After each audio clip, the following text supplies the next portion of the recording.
మెస్సయ్యగా వస్తాడని ఎదురు చూస్తున్నటువంటి మెస్సయ్య వచ్చాడని ఎప్పుడైతే యోహాను గారు చెప్పారో, చెప్పినప్పుడు యోహాను గారు మాటలు విశ్వసించి వారు ఎవరిని వెంబడించారంటే యేసుక్రీస్తు ప్రభుల వారిని వెంబడించారు. యేసుక్రీస్తు ప్రభుల వారిని వెంబడించిన వెంటనే ఆయన వెంబడించడంలోనూ మర్చిపోలేదు.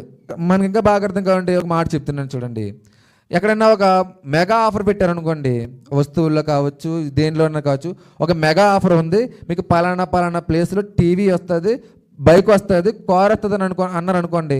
ఇప్పుడు ఆ వార్త మీరు విని ఏం చేస్తారు? అందరికీ చెప్తారు లేదా? అందరికీ చెప్తారు. ఎందుకు చెప్తారు అందరికీ?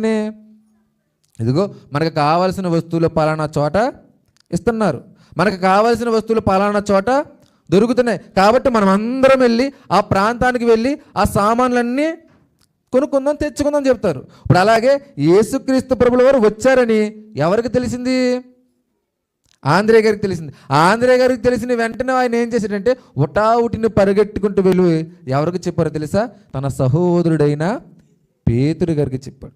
క్రీస్తును ధరించుకున్నాం, క్రీస్తు రక్తంలో కడగబడ్డాం, ఆయన మన పాపాలను ఆయన తీశాడని మనం నమ్ముతున్నాం. మరి మనము క్రీస్తుని ఎంతమందికి పరిచయం చేస్తున్నాం?